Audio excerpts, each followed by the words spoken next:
네, 오늘 이제 여섯 번째 시간이고요. 이성현 목사님께서 또 중간 부분을 또 최선을 다해서 또 이렇게 전해주셔서 굉장히 감사하고, 저도 뭐 이렇게 녹화된 걸 또 듣기도 하고, 또 지난주에는 저도 같이 참석해서 좀 들었는데, 생각해보니까 저도 이제 이번에 고린도 후서를 하면서, 정말 좋겠다, 고린도 후서를 이번에 나누면 정말 좋겠다 하는 기대감도 있는 반면, 고린도 후서만의 그 독특함이 있어서 그 독특함을 좀 어떻게 잘 풀어낼까 좀 고민이 많았어요. 어, 어떤 구절들은 그냥 딱 읽으면 딱 이해되는 구절들이 있어요. 뭐, 예를 들어서 요한일서 5장, 하나님은 사랑이시라. 물론 깊은 표현이긴 한데, 딱 읽었을 때 우리가 이해를 하기 어려운 표현은 아니잖아요. 하나님은 사랑이시다. 사랑의 하나님. 그런데 이제 고린도 후서는 바울이 그 특정한 상황 가운데 쓰여지는 일이기 때문에 그 일들, 그리고 그때 오갔던 말들을 어, 좀 그때 상황에서 이렇게 이해를 하면서 읽어야 우리가 좀 그 뜻을 좀 파악할 수 있다고 생각합니다. 오늘 제가 나눌 부분은 이제 10장부터인데, 이거는 어떤 느낌이냐면, 우리가 경찰서에 가서 어떤 상황들을 이렇게 진술하는 조서를 죠 어떤 사건이 벌어지면. 그러면 그 조서를 이렇게 다, 리포트 한단 말이에요. 경찰서에서는. 그러면 이제 나중에 이제 검사가 또는 형사가 그 진술한 조서를 읽고 그때 상황들을 파악합니다. 그죠? 그래서 이 사람이 이렇게 말했는데, 그러니까 그때 상황이 이랬구나. 이렇게 하면서 이제 사건을 재구성한단 말이에요. 이제 오늘 이 바울의 이 상황들이 어떤 하나님에 대해서 담담하게 그냥 자기가 생각하고 있었던, 자기가 묵상하고 있었던, 자기가 경험한 하나님을 어, 이렇게 하나하나 풀어내는 그런 편지라기보다는 진짜 그때 그 상황이 어떠했는지, 그리고 고린도 사람들이 뭐라고 얘기했고, 그리고 대적자들이 뭐라고 얘기했는지를 하나하나 끄집어내면서 이렇게 이야기를 하고 있어요. 그래서 제가 오전반에서도 느낀 건데, 10장을 쭉 읽었거든요. 여러분 읽어보셨어요? 10장을 쭉 읽었는데, 이해가 되는 유일한 구절은 17절, 18절밖에 없어요. 자랑하는 자는 주 안에서 자랑할지니라. 옳다 인정함을 받는 자는 자기를 칭찬한 자 아니요 오직 주께서 칭찬하시는 자라. 아니, 1절부터 쭉 읽었는데 이거밖에 안 남아요. 그만큼 이 앞부분을 이해하는 게, 좀, 하나하나 꼬집어 가면서 좀 이렇게 이해를 해야 할 필요가 있습니다. 오늘 좀 그 부분을 천천히 나아갈 거고요. 제가 중간중간, 우리 삶에 대해서, 오늘 이 고린도 후서 10장, 11장이 뭘 말하는지에 대한 좀 적용 질문을 던지기는 할 텐데, 그렇지만, 어, 이 고린도 후서 10장, 이 후반부를 여러분이 그 맥락을 이해하는 데 조금 먼저 집중을 해주시면 좋겠습니다.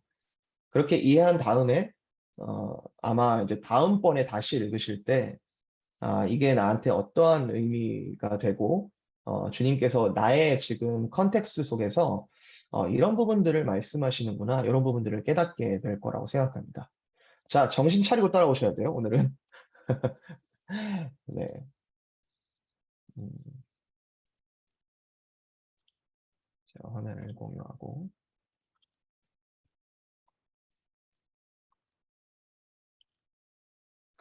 네, 보이시죠?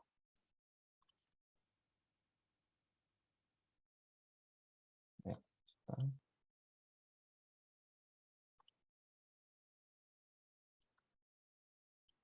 네, 제가 보내드린 페이퍼입니다. 제가 보내드린 페이퍼고 옆에는 여러분 성경을 펴놓으시고 같이 따라오시면 될 것 같아요. 자, 고린도후서 전체 구조 속에서 서론, 본론, 뭐 끝인사 이렇게 세 부분, 뭐 보통 편지글이 그렇죠. 근데 중간에 이제 본론 부분에서 크게 이제 세 부분으로 나눠지는데, 지난주 우리 이성현 목사님께서 해주신 어떤 연보, 물질의 나눔, 이런 부분에 있어서가 한 본론 2라는 부분으로 이렇게 큰 단락이 지나갔습니다. 그리고 이제 세 번째, 본론 세 번째 파트로 이제 대적자들의 공격에 대한 사도의 대답이라고 제가 써놨는데, 첫 시간부터 고린도 후서의 저작 목적은 이 편지를 쓴 목적 중에 하나는 바울이 자신의 사도권을 변호하기 위해서 썼다고 했습니다. 그러니까 내가 참 사도다. 어떤 공격에 대해서 얘기하는 거겠죠? 나를 자꾸 공격하는 이야기들이 있는데 내가 참 사도다. 그 얘기를 하기 위해서 쓴 거예요. 그 부분이 이제 본론 1에서부터도 계속 조금씩 나온 부분이 있는데 이 세 번째 파트에서 이제 본격적으로 이제 대적자들에 대해서 내가 참 사도임을 내가 증명해 보겠다. 이제 이런 얘기들을 풀어내고 있습니다. 자, 요거는 조금 요거는 여러분 지우세요. 요거는 아닌 것 같아요. 제가 지난번 거를 이렇게 복사하다 틀린 건데, 세 번째 요거죠. 대적자들의 공격에 대한 사도의 대답. 요 세 번째 파트가 이제, 또 그 안에서, 단락을 나눠볼 수 있는데, 첫 번째는, 사도직에 대한 이제 바울이 변호를 시작하고요. 우리가 두 번째 파트는 이제 흔히 말하는 바울이 내가 이렇게 바보 같다. 내가 이렇게 참 바보 같다. 이런 표현들을 이제 쓰는데, 바보 연설이라고, 이거는 뭐, 모든 학자들이 공통적으로 동의하는 표현은 아닙니다. 그렇지만 이제 바울이 스스로를 낮추는 그런 표현들을 쓰게 되는데, 그런 바보 연설이라 부르고요. 첫 번째, 두 번째가 많이 연결되어 있습니다. 그리고 이제 마지막은, 여기가 고린도 후서의 클라이맥스라고 할 수 있어요. 바울이 내가 참 바보다. 그게 어떤 의미를 표현하는지 좀 이따 볼 거고요. 그리고 이제 클라이맥스를 지나서 세 번째 너희한테 가기를 내가 원한다. 조금 이제 구체적인, 현실적인 이제 앞으로의 플랜들을 이렇게 나누는 부분들을 볼 수 있습니다. 자, 10장부터 사도직에 대한 바울의 변호를 시작하는데요. 자, 바울의 사도직은 끊임없이 의심을 받았던 것으로 보여집니다. 고린도 교회뿐만이 아니에요. 바울이 다니고 있었던 그 여러 교회들에서 바울이 진정한 사도인가라는 질문들은 계속 있었고요. 사도행전을 읽어보시면 바울에 대한 여러 가지 핍박들이 나오지 않습니까? 그 핍박들은 단순히 바울이 전하는 내용에 대한 핍박이기도 하지만, 나중에 가서는, 그 예루살렘의 그 예수님의 제자들이라고 할까요? 직계 사도들. 그 사도들과 이 바울이 같은 사도이냐 아니냐 이런 논란들이 끊임없이 있어 왔습니다. 그 상황 가운데 이제 고린도 교회에서는 특정한 의심들이 나왔는데 바울은 이렇기 때문에 사도가 아니다. 이제 이런 주장들이 막 나오는 거예요. 자, 대적자들의 평가를 봅시다. 대적자들의 평가. 대적자들이 바울에 대해서 뭐라고 하는지. 자, 1절, 2절 제가 있습니다. 너희를 대면하면 유순하고 떠나 있으면 너희에 대하여 담대한 나 바울은 이제 그리스도의 공의와 관용으로 친히 너희를 권하고 또한 우리를 육신에 따라 행하는 자로 여기는 자들에 대해서 내가 담대히 대하는 것 같이 너희와 함께 있을 때에 나로 하여금 이 담대한 태도로 대하지 않게 하기를 구하노라. 자, 여러분 이해하신 분? 이게 이게 쉽지 않아요. 자, 보세요. 너희를 대면하면 유순하고 떠나 있으면 너희에 대하여 담대한 나 바울은 이건요. 바울이 비꼬는 표현입니다. 자기 자신에 대한 표현이 아니에요. 이렇게 얘기하는 겁니다. 야, 니들이 나한테 대해서 그렇게 얘기하지. 니들이 나한테 대해서 뭐라고 하냐면 같이 있으면 되게 상냥하고 같이 있으면 순하고 이렇게 우리랑 떨어져 있으면 되게 공격적이라고 말하는 나 바울은 이렇게 얘기하는 거지. 그러니까 그 사람들의 말을 인용한 겁니다.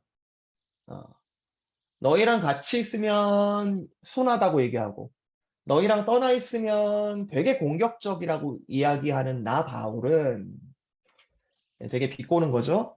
이제 그리스도의 온유와 관용으로 친히 너희를 권하고, 이거 좀 이따 설명할게요. 또한 우리를 육신에 따라 행하는 자로 여기는 자들에 대하여 내가 담대히 대하는 것 같이. 자, 지금 바울에 대한 평가는 두 가지입니다. 크게. 자, 첫 번째, 바울은 가까이 있을 때는 유약하고, 가까이 있으면 되게 유약하고, 멀리 있으면 되게 공격적인 사람이다. 그리고 그는 육신에 따라서 행하는 자다. 여기서 육신에 따라 행하는 자라는 뜻은 지 맘대로 행하는 자다. 이런 뜻이에요. 어떤 하나님의 뜻을 전달하고 하나님의 어떤 메신저로 일하는 사람이 아니라 지 맘대로 행하는 사람이다. 이게 지금 대적자들의 평가인데 이렇게 말하는 이유가 있겠죠. 이렇게 바울을 비난하는 이유가 있겠죠. 그건 바울이 지금까지 보여주었던 모습이 일관적이지 않다라는 겁니다. 우리가 초반 부분에 바울이 고린도 교회에 갑작스럽게 방문하고 거기서 또 다른 데로 가려고 하는 그 플랜들을 막 갑자기 바꾸고 그리고 우리가 눈물의 편지라고 이야기했지만 그 눈물의 편지는 고린도 교회에 굉장히 고통스러운 편지였어요. 바울도 거기서의 눈물은 그냥 단순히 내가 너희 생각할 때 슬프다 이 정도가 아니라 내가 눈물을 흘리면서까지 너희를 여러분 회초리로 때리는 엄마가 눈물 흘리는 거 여러분 경험해 보셨어요? 아, 지금 밑에 엄마 계시는데. 네. 어, 그 고린도 교회를 징계할 수밖에 없었던 그 바울의 마음이 눈물이 흐르는 거죠. 그죠? 그 고통스러움. 그 정말 고통스러우기까지 정말 쓴소리를 할 수밖에 없었던 그 편지, 그리고 그 고통스러운 방문. 거기에 대해서 대적자들이 이렇게 평가한 거예요. 봐봐라.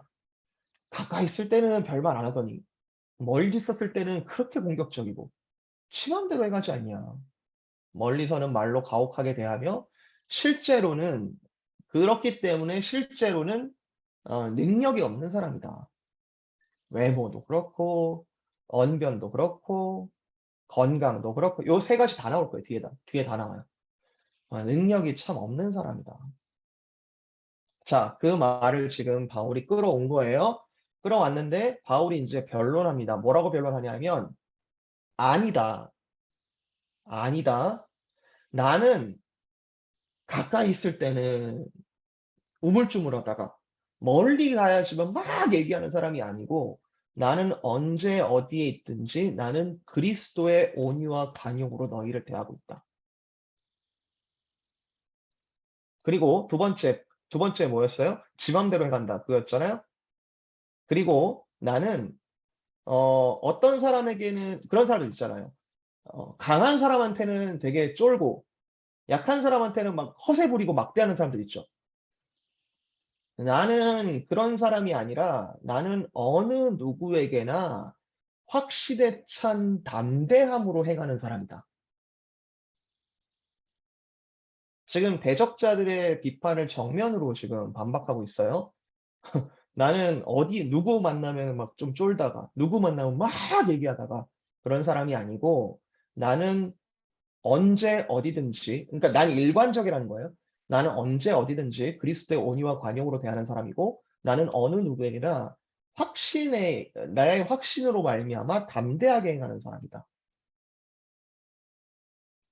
제가 진짜 좋아하는 표현인데 제 스스로 기도할 때도 많이 쓰여지는 표현이에요.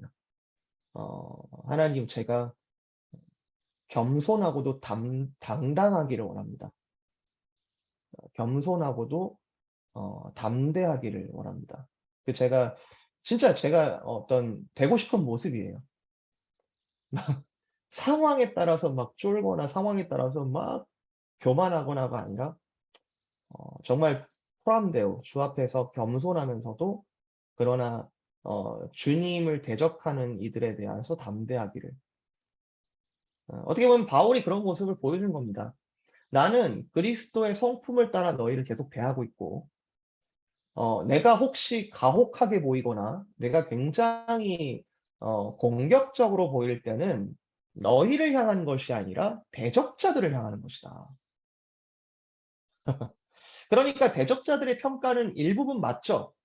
바울이 공격적인 태도를 보였습니까? 안 보였습니까? 보였어요. 바울이 막 모든 사람에 대해서 참았던 사람이 아니에요. 정말 그리스도를 무너뜨리려고 하고 특별히 그리스도께서 택하신 자들을 미혹하는 정말 다른 복음으로 거짓 복음으로 정말 그 그리스도의 자녀들이 혼란스러워하고 힘들어하는 것들을 못 견디고 당장에 뛰쳐나가고 눈물의 편지를 보내고 고통스럽게 방문하고 정말 확신에 차서 담대하게 대했던 사람이에요. 바울. 그런데 이제 고린도 교회가 오해하는 거예요. 어, 맞네. 귀가 얇은 거죠? 맞아. 바울 그런 것 같아. 바울 되게 성격 안 좋은 것 같아. 막 저 사람들한테 막대한다? 어, 좀 아닌 것 같아. 사도 아닌 거 아니야? 바울이 뭐라고 합니까? 2절 후반부. 어, 육신에 따라 행하는 자로 여기는 자들에 대해서 내가 담대하게, 내가 공격적으로, 내가 담대하게 대하는 것 같이 너희와 함께 있을 때 나로 하여금 이 담대한 태도로 너희를 대하지 않기를 원하노라. 이해하셨어요? 지금 대적자들에 대한 태도도 이야기하고 있지만 너희들을 향한 태도도 나오고 있어요. 내가 지금 나를 육신을 따라 행하는 자로 여기는 자들에 대해서 내가 담대한 내가 걔네들 가만 안 둘 거야 내가. 담대하게 여기는 이 태도로 너희를 대하고 싶지 않다.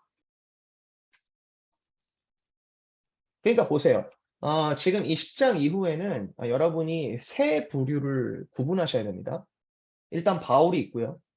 그리고 바울이 직접적으로 공격하는 대상이 있어요. 대적자 또는 거짓 사도라는 사람들이 있고요. 그리고 거짓 사도에 미혹된 고린도 교회가 있습니다. 오전반에 그런 질문이 나왔는데, 아니 고린도 교회가 고린도 후서를 쓴 배경이 어떤 디도 눈물의 편지를 보낸 다음에 그들이 다시 죽게 돌아왔다라는 기쁜 소식을 디도가 들고 돌아왔는데 그러면은 고린도 교회가 잘하고 있는 거 아니었냐? 근데 왜 이렇게 고린도 교회를 니네 이렇게 문제다 하는 것처럼 이렇게 바라보고 있느냐? 이제 그런 질문이 나왔는데 12장 12장 19절 보세요. 12장 19절.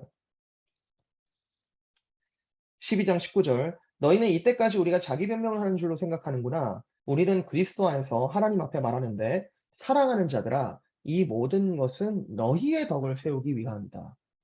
지금 바울은 자기가 지금 대적자들하고 싸우는 이유, 내가 지금 막 분을 내고 지금 열을 내는 이유, 이 모든 목적이 뭐예요? 너희를 세우기 위하여. 너희를 세우기 위하여. 20절. 내가 다시 갈 때에 너희를 내가 원하는 것 같이 보지 못하고 또 내가 너희에게 너희가 원하지 않는 것과 같이 보일까 봐 두려워한다. 그러니까 아직 관계가 완전하게 회복된 상황은 아니에요. 그런 소식은 들었지만 다시 갈 때까지 그들이 온전히 서기를 위해서 이 편지를 쓰고 있는 거죠. 다시 갔는데 또 문제가 있으면 어떡해요? 다시 갔는데 걔는 그 고린도 교회가 또 나를 오해하면 어떡해요? 또 다툼과 시기와 분냄과 당지는 것과 비방과 수근거림과 거만함과 혼란이 있을까 봐 내가 두렵고 또 내가 다시 갈 때 내 하나님이 나를 너희 앞에서 낮추실까? 여기서 낮추신다는 건 좋은 표현이 아닙니다. 너희가 나를 무시하고 하찮게 여길까 봐 이런 뜻이에요. 하나님께서 나를 너희 앞에서 정말 또 정말 지금까지도 낮춰진 거거든요. 지금까지도 오해를 받았던 거거든요. 근데 그 오해가 전혀 아직도 안 풀려 있을까 봐 내가 두렵고 또 내가 전에 죄를 지은 여러 사람의 그 행함과 더러움과 음란함과 호색함을 회개하지 아니함 때문에 또 슬퍼할까 봐 내가 두렵다. 그러니까 지금 고린도 교회의 문제는 진행 중이고 그렇기 때문에 바울의 지금 마음이 타오르는 겁니다. 왜냐? 고린도 교회는 나의 자녀 같으니까. 애초에 고린도 교회를 이렇게 사랑하지 않으면 이런 편지를 쓸 필요도 없고 대적자들하고는요. 대적자들은 솔직히 고린도 교회와 상관이 없어요. 바울하고 지금 싸우고 있잖아요. 근데 바울은 좀 이따 보겠지만 바울은 대적자들하고 상대할 가치를 못 느꼈어요. 그들은 진리도 아닐 뿐더러 그들이 말하는 것에 대해서 내가 억울함을 좀 당한다 하더라도 난 전혀 상관이 없어요. 바울의 입장은 그래요. 그런데 그 대적자들이 고린도 교회를 미혹시키니까 열받는 거예요, 지금. 하나님께서 그 생명을 주어서 다시 살게 한 그들을 또 헷갈리게 하고 또 미혹하게 하니까 지금 미치겠는 거예요.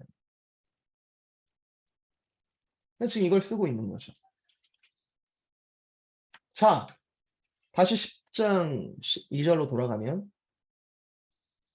그들이 나에 대해서 이런 지금 비판을 하고 있는데 아니다. 나는 온유와 관용으로 대하고 확신에 찬 담대함으로 나는 일관적으로 대하고 있는데 이것은 어, 너희를 향해서 내가 일관적으로 그리스도의 성품을 따라 행하고 있고 어떤 그들에 대한 담대함이 있다면 그것은 너희에 대한 것이 아니라 내가 너희들을 구분해서 대적자들에 대하여 내가 지금 강력한 태도를 취하고 있다.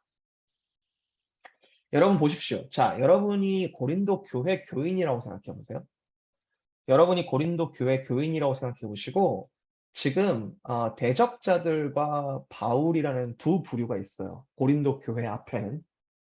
근데 서로 비난하는 거예요. 자, 대적자들은 막 바울을 비난하고 있어요. 아, 참사도가 아니다. 그 사람 저번에 왔을 때 니네 봤지 않냐? 아, 멀리 있었을 때는 막 이렇게 하다가 가까이 와서는 막 눈물 흘리고 뭐냐? 근데 바울은 또 딴 얘기하는 거예요. 바울은 아니다. 나는 그리스도의 온유함으로 대했고 나는 항상 일관적으로 대했고 내가 지금 싸우는 것은 이 사람들을 하고 내가 대적하는 것이지 너희를 향한 것이 아니다. 내가 너희를 항상 사랑한다. 자, 고린도 교회 입장에서는 두 가지 메시지가 들리는 거예요, 지금. 선택하라. 선택하라. 여러분, 우리 삶에서도, 우리의 상황 속에서도 어떤 똑같은 상황인데, 똑같은 상황에 대해서, 다른 평가를 가져오는 두 가지의 기준이 있습니다. 예를 들어 볼까요? 어, 여러분은 교회를 어떤 집단이라고 생각하세요? 아니, 성경에서 말하는 거 말고요. 성경에서 말하는 건 답이 있어요. 교회는 어떤 집단인지. 근데 여러분이 생각하는 교회, 여러분이 경험해온 교회라는 어떤 기준이 있다고 생각해 봅시다. 그런데 복음을 전혀 완전히 거부하고 어떤 구원을 받을 만한 우리가 영영이 모르는 거긴 하지만 그런데 어떤 구원을 받을 만한 여지가 있는 사람들이 판단을 보류하는 거 말고 정말 악의적으로 교회를 공격하는 그런 소리가 들린다고 생각해 봅시다.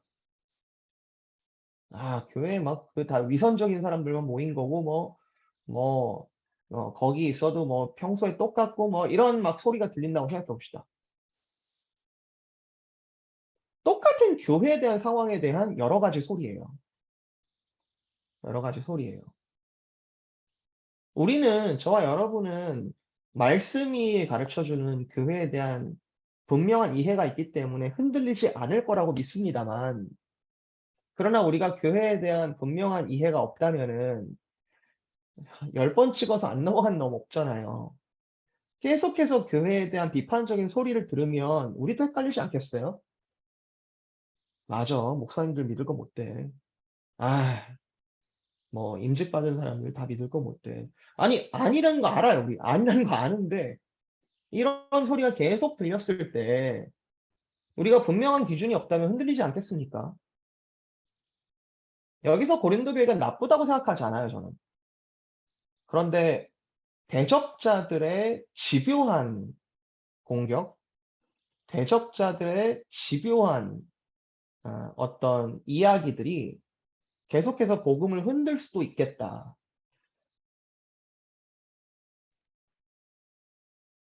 우리가 레포메이션 이렇게 주의를 막 지났는데 종교개혁자들의 모토가 중요한 모토 중에 하나는 개혁된 교회는 계속해서 개혁되어야 한다 이런 말이 있죠. 개혁된 교회는 계속하여 계속 개혁되어야 한다. 그 얘기는 뭐냐 하면 하나님의 구원이라는 것은 영원불변한 것이고 바꾸어질 수 없는 부분이긴 하지만 그러나 이 세상의 물결과 그리고 하나님께서 종말적으로 성취할 그날까지는 우리 모두가 온전하지 않기에 계속해서 그 복음 앞에서 우리가 계속해서 갱신해야 된다는 이야기입니다. 계속 복음으로 무장되어야 하고. 이게 성도는 너무 어려운 삶이구나. 그렇게 얘기하지 않아요. 성경은. 계속 성령께서 너희를 넉넉히 이기게 하시리라. 성령께서 너희를 넉넉하게 걸어가게 하시리라 얘기하고 있거든요. 바울도 이 어려워 보이는 싸움을 지금 싸우기로 결정하고 지금 이 싸움터로 지금 들어오는 거예요. 고린도 교회를 사랑하면서. 자, 지금 두 가지의 이제 기준을 가지고 싸우는 겁니다. 자, 3절부터 제가 볼게요. 3절. 이제 자기 얘기를 하는 거예요. 우리가, 여기 바울이죠. 우리가 육신으로 행하나, 오케이. 이것도 지금 비꼬는 말입니다. 우리 보고 육신으로 행한다고 하잖아. 2절. 우리를 육신에 따라 행하는 자로 얘기하잖아. 오케이. 내가 거기에 대해서 한마디 해볼게. 3절. 우리가 육신으로 행한다. 오케이. 육신으로 행하는데, 육신에 따라서 싸우지는 아니한다. 그 대적자들의 공격을 지금 분석하고 있습니다. 자, 그 말이 어떤 면은 일면 맞는 말과 틀린 말을 구분하고 있는데, 육신으로 행하죠. 그쵸? 우리가, 혈과 육을 가지고 있잖아요. 그리고 어떤, 육신의 제약들도 있고, 육신을 가지고 일을 한단 말이에요. 그렇지만, 육신을 가지고 행하지만, 두 번째 육신은, 자기 맘대로라는 뜻인데, 육신에 따라서 육신의 소리를 따라서 육신의 소욕을 따라서 싸우지는 아니한다. 한마디 한마디가 깊이 씹어볼 말이긴 한데 자, 육신에 따라 싸우지 않는다면 그럼 뭘 가지고 싸우겠냐? 4절. 우리들이 싸우는 무기는 하나님의 능력이라. 지금 간접적으로 뭘 얘기하고 있냐면 지금 내가 대적자들하고 지금 막 싸우는 걸 너희한테 보여줄 거야. 그런데 지금 이거 싸우는 거 육신으로 싸우는 거 아니고 하나님의 능력으로 싸우고 있는 거야, 내가 지금. 그러면서 자기 승리를 먼저 선포해요. 이 하나님의 능력은 육신에 속한 것이 아니요 어떤 견고한 진도 무너뜨리고 모든 이론을 무너뜨리고 하나님 아는 것을 대적하여 높아진 것을 다 무너뜨리고 모든 생각을 사로잡아 그리스도에게 복종하게 한다. 그러니까 여러분 보세요. 지금 바울은 심정은 그래요. 심정은 노심초사가 맞아요. 심정은 막 애가 타는 거야. 고린도 교회가 너무너무 사랑스러운데 지금 고린도 교회가 막 저렇게 막 픽픽 쓰러지고 있는 걸 보니까 애가 타는 건 맞는데 이 싸움이 내가 질 싸움이 아니라는 것을 이미 알고 있습니다. 뭐 때문에요? 내가 저 사람들보다 나아서? 아니, 나는 하나님의 능력으로 싸우고 있기 때문에 그리고 그 하나님의 능력이 나는 뭐라고 알고 있냐 하면 모든 견고한 진도 무너뜨리며 모든 이론을 무너뜨리며 하나님 아는 것을 대적하여 높아진 것을 다 무너뜨리고 모든 생각을 사로잡아 그리스도에게 복종하게 할 것이니까 결국에는 6절 결국에는 너희의 복종이 온전하게 될 때가 올 텐데 그러니까 미리 승리를 선포하는 거죠. 결국에는 너희의 복종이 온전하게 될 때가 올 텐데 그때 모든 복종하지 않는 것을 벌하려고 내가 준비하는 중에 있다. 알만하게 지금 계속 설명을 하고 있는 건데요. 너희가 지금 뭐라고 하든 그리고 이 싸움에 어, 바울은 지금 이걸 굳이 싸울 필요가 없다고 생각해요. 솔직하게 말하면. 내가 왜 이 대적자들하고 지금 이렇게 싸워야 되지? 필요 없어요. 어차피 하나님의 능력은 모든 거짓된 것을 무너뜨리실 것을 내가 알기 때문에. 그런데 바울은 자신의 삶 가운데 내가 지금 그럼에도 불구하고 싸우게 하시는 하나님의 인도하심을 안 거죠. 왜? 저 이들을 위하여. 저 연약한 교회를 세우기 위하여. 여러분, 어, 이거 오해하지 마세요, 여러분. 우리가 하나님의 주권 아래 있다는 것은 우리가 아무것도 하지 않아도 사실 구원은 보장되어 있습니다. 아니, 하나님의 능력이 그거 못 하시겠어요? 그죠? 하나님의 능력이 크다는 걸 여러분이 인식하면 인식할수록 사실은 내가 할 수 있는 게 없다라는 것 더 느껴져요. 내가 뭘 더 할 필요가 없어요. 율법주의가 뭐가 전혀 쓸모없어요. 하나님의 주권이 하시는 건데. 그죠? 근데 왜 우리는 이 세상에 해야 될 게 이렇게 많죠?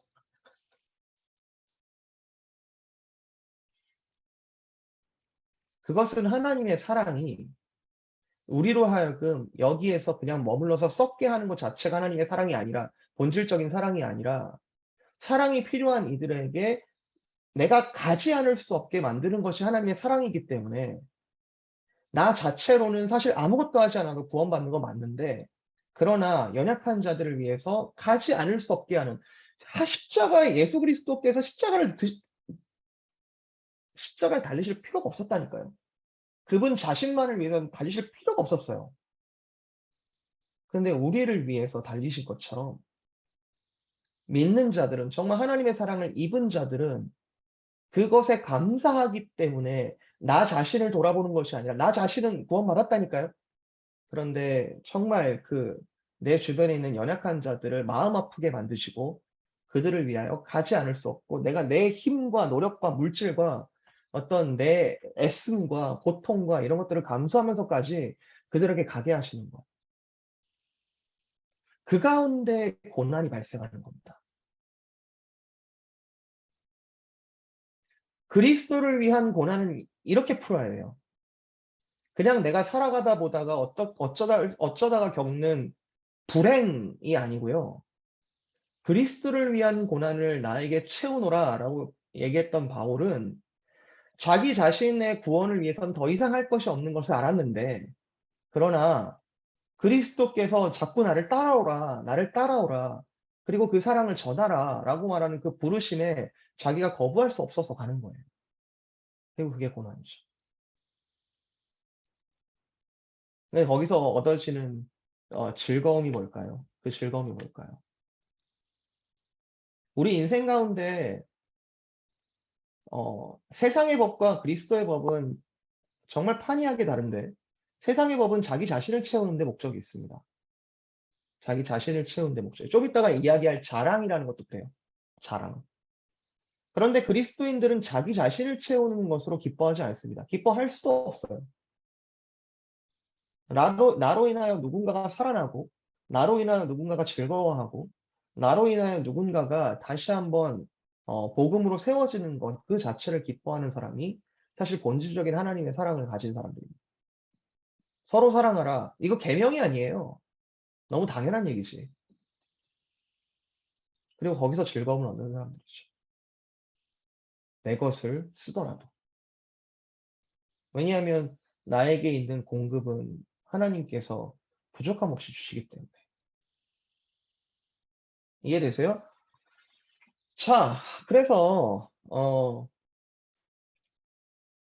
6절.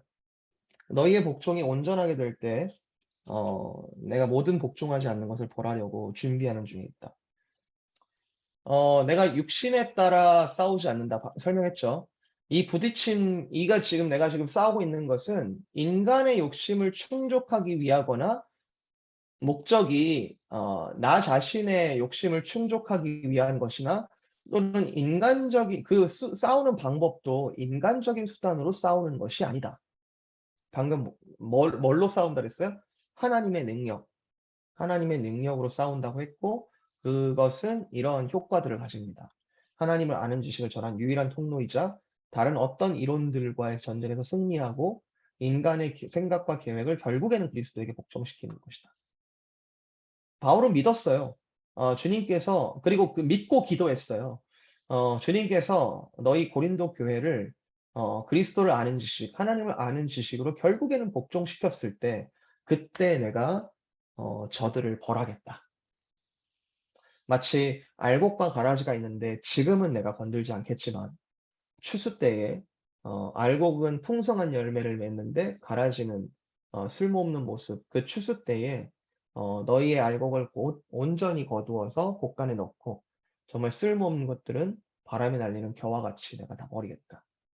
너희가 그곳에 서지 않기를 원한다. 이미와 아직이라는 차원이 들어가 있죠. 너희를 분명히 붙드실 것을 믿는다. 그런데 내가 애쓴다.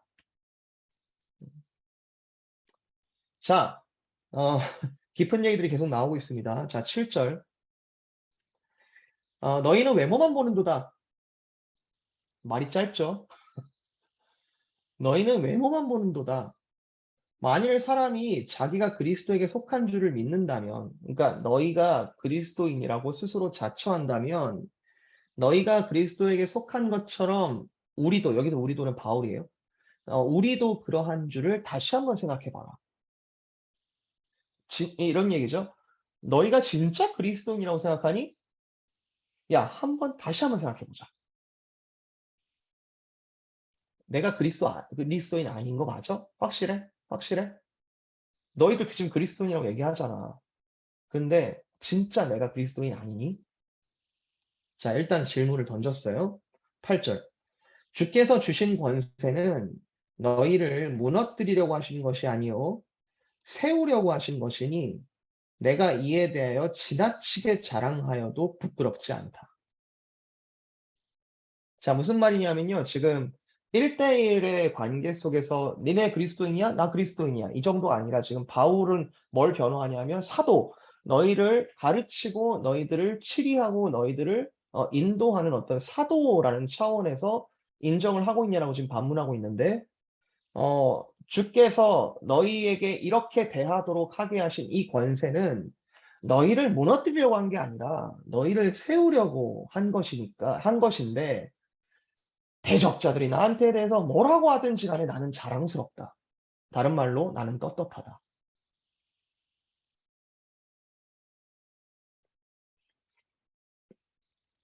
여기에 보시면은 지금 7절 8절에 보시면은 사도직에 대한 바울의 이해는 8절에 주께서 주신 권세라고 했으니까 이 사도적 권한은 주님에 의해 주어졌고 이 권한을 주신 목적은 고린도 회중을 세우기 위함이다. 여러분 보세요. 바울이 사도직을 행하는 모티베이션이 뭐예요? 지금 고린도 교회를 왜 이렇게 자기 편으로 끌어들이려고 애를 쓰고 있죠?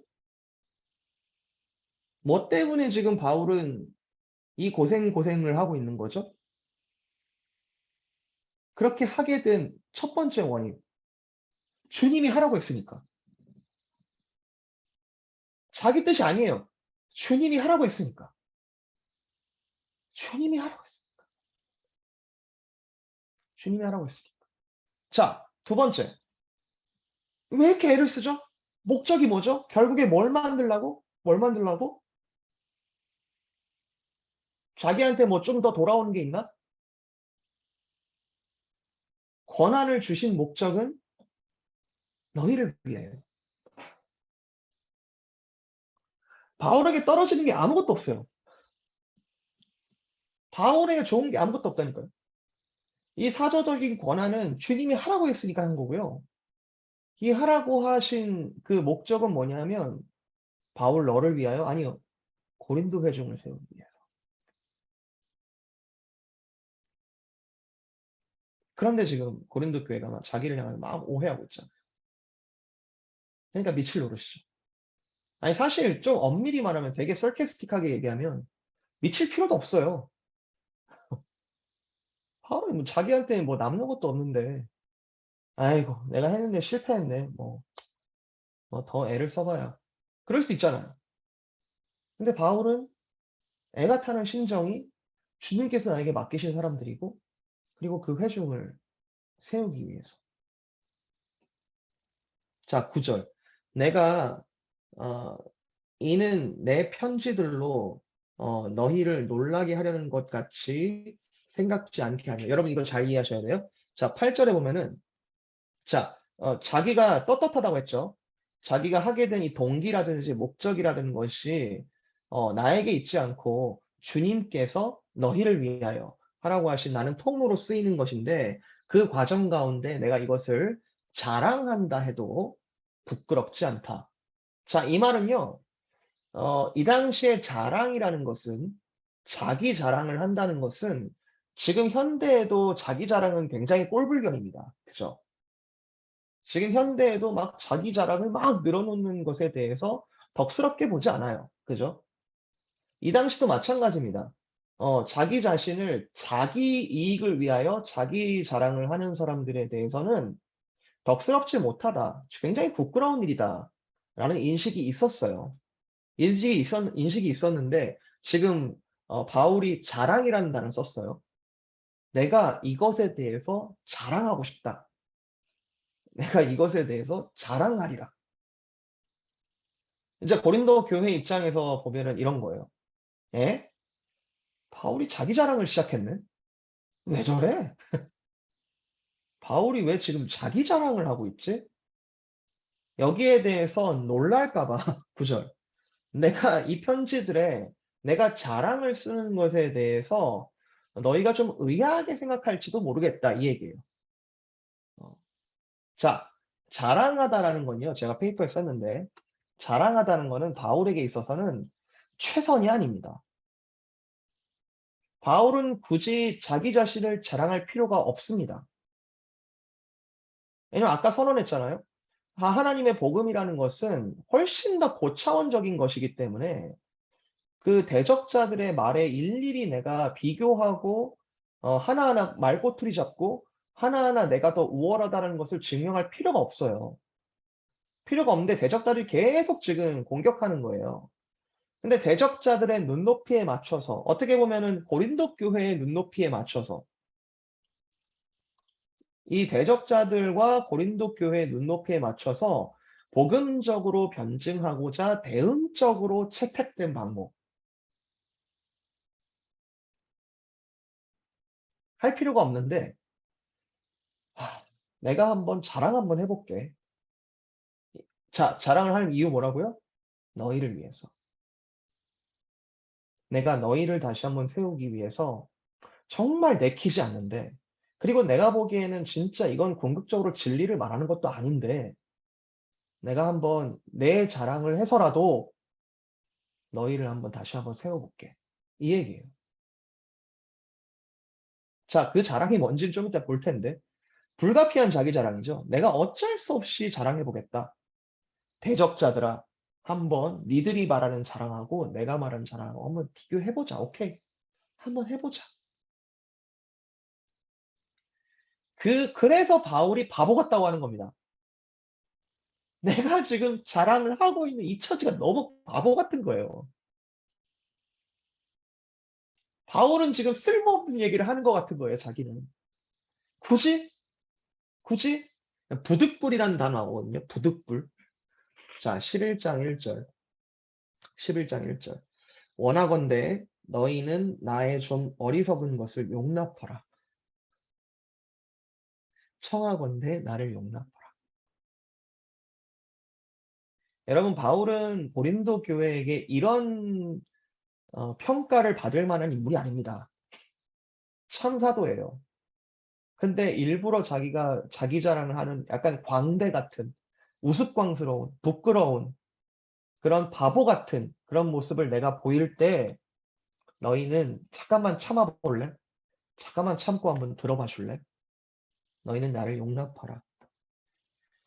어, 16절. 내가 다시 말하노니 누구든지 나를 어리석은 자로 여기지 말라. 어리석다는 거예요. 지금 내가 어리석다는 거예요. 만일 그러하더라도 내가 잠깐만 자랑할 테니까 잠깐만 어리석은 자로 여겨달라. 17절. 내가 말하는 것은 줄을 따라서 말하는 것이 아니다. 내가 잠깐 너희와 대적자들을 위해서 내가 자랑이라는 것을 잠깐 채택한 것이다. 오직 어리석은 자처럼 기탄 없이 자랑하겠다. 무슨 말이에요? 자랑을 하는 것 자체가 되게 어리석은 일이라는 거잖아요. 그죠? 18절. 여러 가로 열고 어리석은 사람들이 육신을 따라 자랑을 하고 있으니 나도 한번 거기에 동참해 보겠다. 잠깐. 여러분 이건 불필요한 일입니다. 불필요한 일인데 지금 바울이 들어가겠다는 거예요. 30절. 내가 부득불 자랑할진대. 부득불은 무슨 뜻입니까? 부득불. 굳이 얻는 것 없이 쓸모없이 이런 뜻이잖아요. 내가 부득불 자랑해 보겠다. 12장 1절. 내가 무익하나마 부득불 자랑하노니. 무슨 말이에요? 자랑이 무익하다는 거죠? 자랑은 유익이 하나도 없다는 거예요. 부득불. 그리고 11절. 12장 11절. 내가 어리석은 자가 되었으나 너희가 억지로 시킨 것이니. 무슨 말이에요? 너희 때문에 했다. 내가 이거 할 필요 없는데 너희 때문에 너희 이해시키려고 내가 일부러 한 얘기다. 자, 비교해봤지? 나는 너희에게 칭찬을 받아야 마땅하도다. 오케이. 대적자들이 자기 자랑하는 것과 내가 지금 자기 자랑하는 것, 그거 단순 비교해봐라. 내가 칭찬받을 자 맞다. 이것만 가지고서도 너희가 그 사람들 따라가면 안 되는 거 아니야?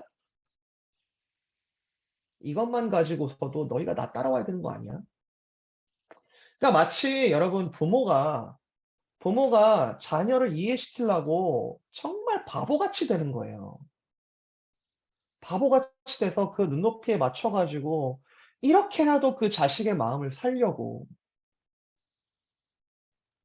이건 하나하나 분석할 부분이기도 하지만 일단 심정적으로 지금 바울이 왜 이렇게 하고 있는지 여러분 이해를 하셔야 됩니다. 왜 이런 표현들을 막 쓰고 있는지. 여러분 이걸 이제 지금부터는 여러분 이걸 구분하셔야 돼요. 대적자들은 뭘 자랑하고 있고 바울은 뭘 자랑하고 있는가. 여러분 이걸 구분하셔야 됩니다. 대적자들과 바울은 서로 무엇을 자랑하고 있는지. 자, 다시 10장으로 돌아가서 10장 10절 10장 10절 그들의 말이 그의 편지는 무게가 있고 힘이 있는데 그가 몸으로 대할 때는 약하고 그의 말도 시원하지 않다 하니 이런 사람은 우리가 떠나 있을 때의 편지들로 말하는 것과 함께 있을 때 행하는 일 같은 것임을 알아야 될 것이다. 대적자들이 뭐라고 비판해요?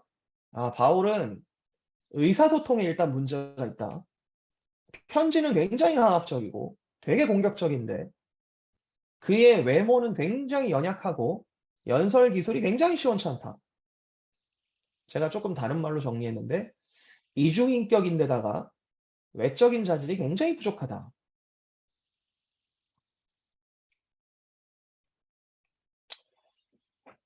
아, 죄송합니다. 제가 음, 아니에요. 이 얘기를 안 하는 게 좋을 것 같아요. 오해를 살 것 같아. 어, 그리스도인의 태도가 보여지는 모습이 일관적이어야 되는 거 맞거든요. 그죠? 복음에 따라서 일관적이어야 되는 거 맞는데 어떤 상황에 대하여 어, 예수님처럼 예수님께서 제일 대표적인 사건이 그 성전 청결 사건인데 어, 정말 거짓된 성전을 더럽히고 거짓되는 것에 대해서 지체 없이 분을 내셨어요. 그죠? 그냥 상을 다 뒤집어 엎어버리고 막 그랬는데 아마 그 당시 성전에 있었던 장사꾼들이 예수님에 대한 평가가 비슷했을 거라고 생각합니다. 야, 저 사람 막 나가네? 하나님의 아들이라고 하는 사람 좀 막 나가네? 막 뒤집어 엎네? 사랑한다는 말 다 거짓말이네? 그런데 진리가 우리에게 어떤 태도를 만들어내는가? 여러분 한번 좀 진짜 깊이 고민해 보셨으면 좋겠어요. 지금 이렇게 다른 사람들이 바울을 봤을 때 이렇게 공격하는 것이 어떻게 보면은 바울의 있는 모습 그대로 복음을 이해하지 못하는 사람들이 이렇게 말하고 있는, 자기도 무슨 말을 하고 있는지 모르는 어리석은 평가일 수 있거든요. 근데 우리가 이런 평가들을 받는 것에 자체에 우리가 두려워하고 있다면 우리는 과연 복음에 일관적인가? 우리는 세상 사람들한테 욕을 안 먹는 것 자체가 목적인가? 이건 조금 고민해 볼 문제라고 생각해요. 일부러 세상 사람들과 싸우자는 얘기가 아니고, 근데 예수님이 그러셨잖아요. 십자가에 달려서 나를 못 받고 나를 지금 채찍질하고 나를 지금 괴롭게 하는 자들, 저들이 지금 자기들이 하는 것을 알지 못하나이다.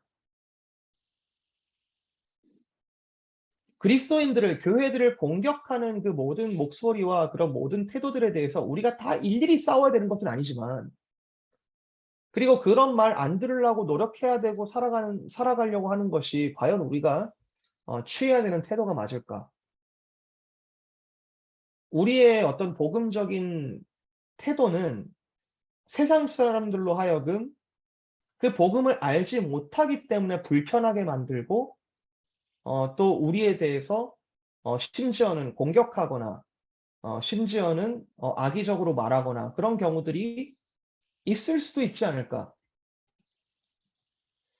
이게 그리스도 때문에 받는 고난 중에 하나가 아닐까요? 너희가 내 이름 때문에 핍박을 받으리라. 누가 하신 말씀이에요? 예수님 아닙니까? 근데 어쩌면 우리는 되게 핍박받을까 봐 두려워서, 바울의 변론, 나 떳떳하다. 11절. 나는 편지들로 하든지 너희와 함께 있든지 내가 행하는 일은 같은 것이다. 여기서 이제 중요한 사실, 바울이 말을 트위스트 했는데요. 지금 그 10절에 그들이 비판한 거는 바울의 말이었어요. 말. 바울의 말. 말이 막 같이 있을 때는 약한데, 편지들은 되게 세게 하고 이렇게 한다 하는데, 바울은 아니다라고 말하면서 뭐라고 이야기하냐면, 내가 행하는 일이 같다. 내 말이 같다. 이런 표현을 안 쓰고, 어, 말은 행함 안에 포함되는 부분적인 개념 아닙니까? 나는 말뿐만이 아니라 내가 행하는 그 모든 것에 일관적이다. 복음에 일관적이다. 나를 그렇게 오해할 수도 있겠어. 오케이. 그러나 나는 지금 복음에 일관적이려고 하는 것이다.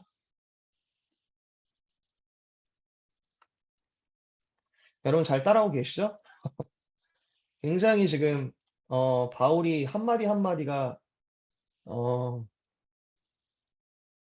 좋게 말하면 어 한마디 한마디를 반박하고 있는 거고, 조금 나쁘게 얘기하면은 오랫동안 생각한 말들이에요. 오랫동안 곱씹었던 말들이에요. 내가 뭐라고 반박하지? 뭐라고? 근데 이 분은 어떤 거룩한 분노죠.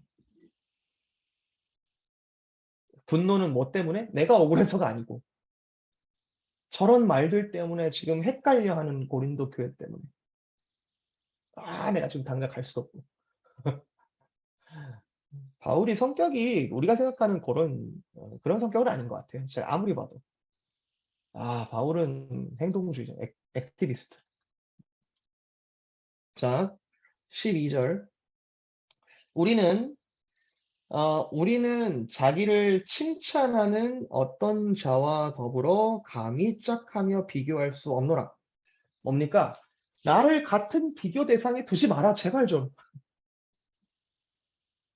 그 자기 자랑하는 사람들이 자꾸 우리를 끌어들여 가지고 링 위에다가 나를 자꾸 세우려고 하는데, 나는 그런 비교 대상이 아니다.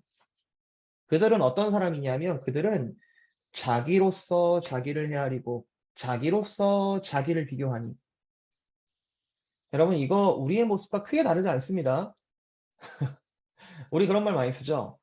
내가 생각해 볼 때 말이야. 어, 나 때는 말이야.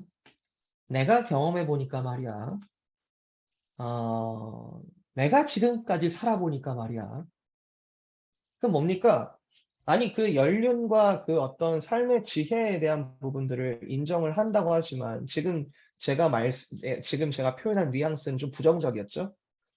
자기 자신을 잣대로 삼아서 자기를 평가하고 자기 자신을 잣대로 삼아서 남을 평가하는 이런 행태에 대해서 바울은 지혜가 없다.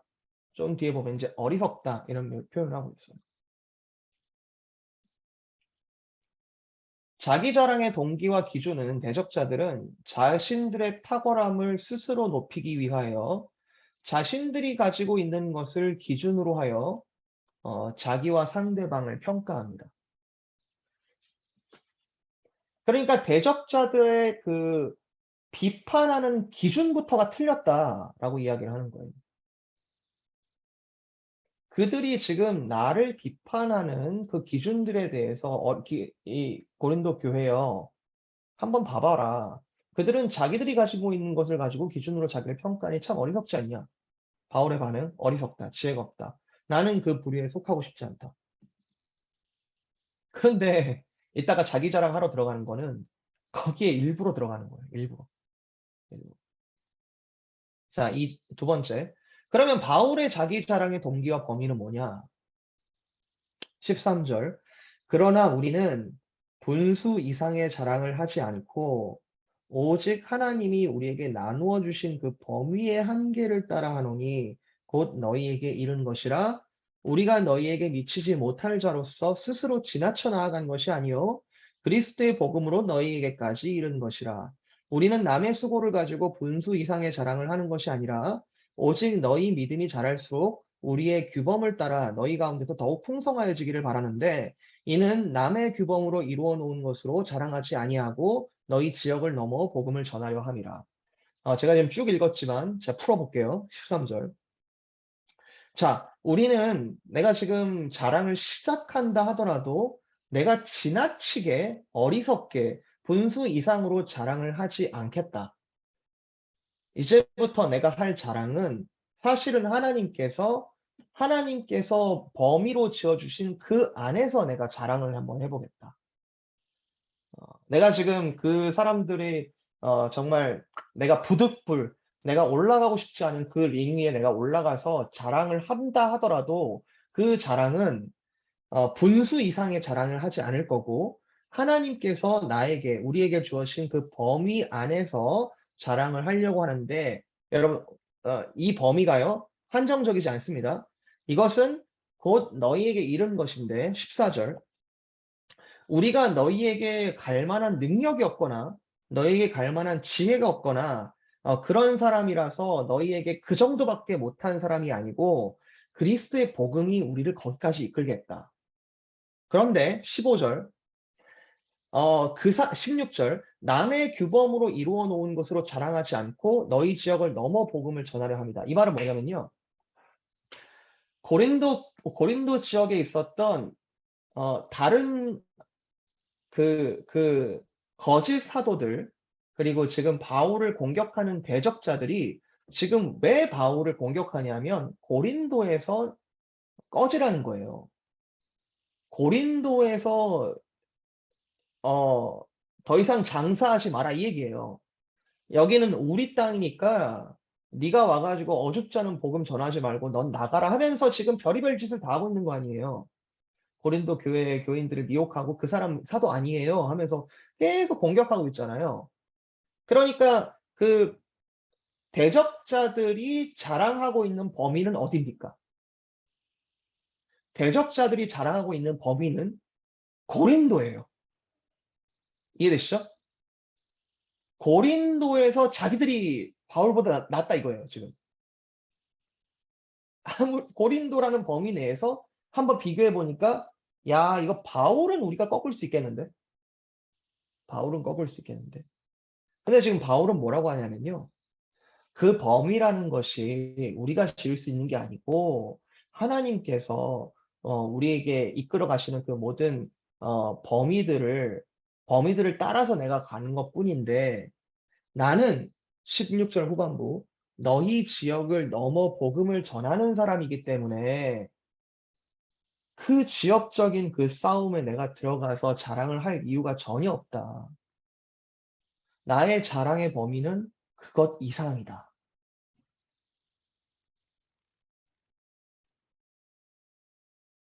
바울이 지금 얼마나 머리 아픈지 지금 아세요? 바울은 지금 고린도 교회만 바울이 세우고 마음에 둔 교회가 아닙니다. 에베소 교회에 지금 별의별 일 다 터지고 있고요. 자기가 쫓겨나왔고 마게도니아에서 지금 헌금 가지고 지금 예루살렘으로 가야 되고요. 자기 마음은 로마를 넘어서 서바나까지 가야 되는데 지금 고린도에서 막 이런 일들이 벌어지고 거기서 내가 낫네, 네가 낫네 지금 이러고 있는 상황이 그리고 거기에서 지금 그러나 내가 복음을 설명해야 되는 이 상황이 사실은 나의 자랑은 그 범위 내에서 할 수 있을 정도의 것이 아니다. 그런데 내가 하는 이유는 지금 또 나왔죠. 오직 너희의 믿음이 자라 풍성하여지기를 위해서 내가 지금 여기 지금 링에 올라서는 것이고 하나님께서 부르신 그 범위라는 것은 내가 이방인의 사도로 부름받았기 때문에 고린도 교회가 그 범위 안에 포함되는 것뿐이다. 그러니까 바울의 삶의 목표는 뭐예요? 바울의 삶의 목표는 고린도 교회만이 아니에요. 지금 고린도 교회를 완전히 포커스해서 편지를 쓰고 있지만 고린도 교회에 한정되는 것이 아니야 하나님이 주신 소명 자체예요. 저도 목회자지만 제가 서 있는 교회만을 포커스 해버리면 사실은 하나님께서 보여주시는 그 많은 부분들을 제가 눈 감고 있는지도 모릅니다. 여러분도 마찬가지예요. 여러분이 서 계시는 여러분이 지금 가지고 계시는 여러분에게 범위를 지어주신 것처럼 보이는 뭐 가정이라든지 직장이라든지 그런 것이 무의미하다는 것이 아니라 내가 한정 짓고 있는지는 혹시 내가 지금 한정 지어버리고 있는지는 다시 한번 생각해 볼 필요가 있다고 생각합니다.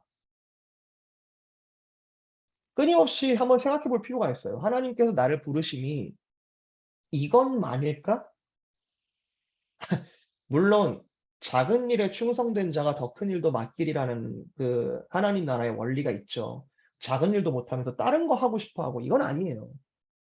그러나 어떤 하나님의 범위를 내가 스스로 제약해 버리고 난 이거밖에 못해. 난 이거밖에 못해. 그게 훨씬 더 교만한 거 아시죠? 하나님보다 내가 내 판단이 앞서다는 거잖아요.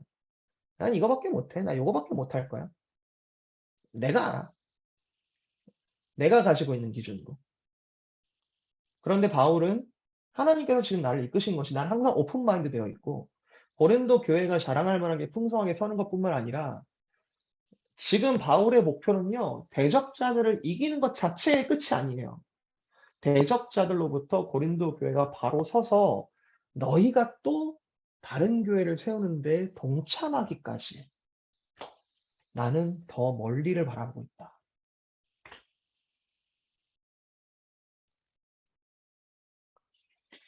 바울이 특수한 선교사라서요? 바울이 특수한 선교사라서 이런 마음을 가지는 걸까요? 그러면 고린도 후서가 우리가 읽어야 될 이유가 뭘까요? 자, 그러고 나니까 이제 바울이 지금까지의 맥락을 딱 정리하면서 17절, 18절입니다. 자, 자랑을 하거든 주 안에서 자랑하라.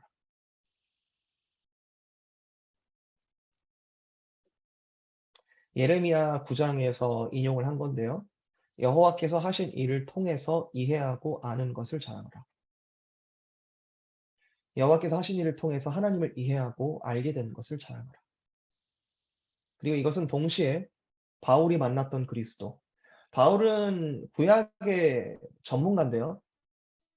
구약 성경의 전문가인데 바울이 이방인의 사도가 되고 그리고 완전히 그리스도 어, 이렇게 선교사로 탈바꿈되었던 가장 큰 계기는 구약의 모든 것이 그리스도를 통하여 액티브 되었고 또 그리스도를 통하여 액티베이트 됐다는 모든 것이 그리스도를 통하여 새로운 렌즈로 시작되었다는 것. 어떻게 보면 구약의 모든 율법들이 죽었다가 그리스도로 인해 다시 한번 거듭나게 되는 우리 구원도 마찬가지고. 그러니 모든 것이 그리스도를 통한다. In Christ. 이게 그 바울의 신학적인 이해를 가장 쉽게 표현한 건데. In Christ. 모든 것이 그리스도 안에서 자랑하려거든 주 안에서 자랑하라. 근데 이제 한 걸음 더 나아가죠. 자랑? 아이고, 그리스도께서 칭찬하시는 자가 진짜 자랑이 아니겠느냐. 그리스도께서 칭찬하시는 자. 그러면서 바울은 한 번도 내가 그리스도로부터 칭찬받은 사람이다라고 한 번도 얘기를 안 하다가 내가 그걸 받으려고 노력한다 이런 말들은 계속 하다가 나중에 디모데후서 제일 마지막 서신이라고 알려져 있죠. 바울의 내가 이제는 나를 위하여 예비된 면류관이 있는 것을 알겠다. 이제 내가 마지막 상이 보인다. 이게 뭐예요? 상이라는 건 뭐예요? 칭찬이죠. 그리스도께서 나를 칭찬하시는 것을 내가 알겠다. 그때까지는 엄밀히 말하면 자랑할 게 없는 거죠. 누가복음에 예수님께서 이렇게 표현하신 건데 종은 그 할 일을 다함으로써 칭찬받을 게 없다. 나는 무익한 종이다. 그 자체가 아니겠느냐. 그것은 주님께서 부르신 자들에게 내가 절대로 상을 안 줄 거야. 니네 무익하잖아. 알잖아. 이게 아니고요. 사실은 그분을 주인으로 삼아가는 우리의 종된 태도가 사실은 내가 무익하다라고 여길 때 그것을 주님께서 칭찬하시면서 그 이상으로 그 겸손에 대해서 이상으로 주님께서 갚으신다는 의미가 담겨져 있죠.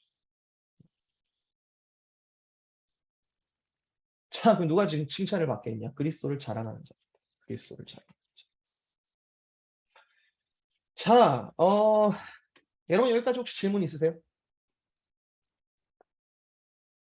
재밌죠?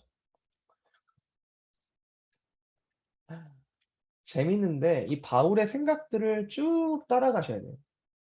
바울이 뭐 때문에 지금 화가 났고 뭐를 지금 말하고 싶은 거고 그리고 그 고린도 교회가 뭘 어떻게 변화되기를 원하는지. 자, 조금 더 나아가겠습니다. 오늘 제가 나눠드린 페이퍼를 다 하지는 못할 거예요. 다 하지는 못할 텐데 조금만 더 나가겠습니다. 자, 이어갑니다. 11장 1절. 11장 1절. 자, 원하건대 너희는 나의 좀 어리석은 걸 용납하라. 청하건대 나를 용납하라. 이 자랑을 할 텐데 좀 봐주라. 자랑하는 거 나도 내키지 않고 이게 진짜 부끄러운 일인 거 내가 아는데 내가 조금 해볼게. 왜 그런지는 너희를 위해서 좀 해볼게. 2절. 내가 하나님의 열심으로 너희를 위하여 열심을 내는데 내가 너희를 정결한 처녀로 한 남편인 그리스도께 드리려고 중매한다. 중매한다. 뭐예요? 교회를 세우기 위해서 하나님의 열심이라는 거는 이제 이건 함부로 쓸 수 있는 단어가 아닌데 하나님의 열심으로 여기서 열심은 질투에 가까워요. 그냥 내가 조금 더 노력해 보겠다 이런 차원이 아니라 질투. 여러분 사람이 여자가 질투하면은 뭐라죠? 온유월에도 서리가 내린다? 얼마나 무서운 일입니까? 어, 질투가 모든 드라마의 소재 아닌가요? 그죠? 질투. 그 성경에도 나와요. 아가서에도 나오고 하나님께서 질투하시는 하나님이시다. 그 질투할 때 정말 불같은 사랑 이런 얘기가 나오는데 바울은 구약의 전문가이기 때문에 아마 그 이미지를 차용했을 겁니다. 하나님의 이 불같은 열심, 이 정말 내 거는 딱 이렇게 절대로 못 나가게 꽉 쥐고 다른 것들은 막 가차없이 버리는 정말 배타적인 그런 사랑. 왜냐하면 이걸 너무 사랑하니까. 너무 사랑하니까. 그런 열심으로 내가 너희를 마치 약혼한 것 같은 너희를 네, 여기 되게 종말적인 이미지가 들어가는데 아직 결혼이라고는 표현 안 해요. 그죠? 어, 이렇게 정결한 처녀로 한 남편에게 그리스도께 드리려고 중매하는 것 같은. 그러니까 약혼한 관계와 같은 너희를 순결하게 결혼식 때까지 너희를 그 남편에게 드리기로 중매하는 주선자 같은 나 바울은.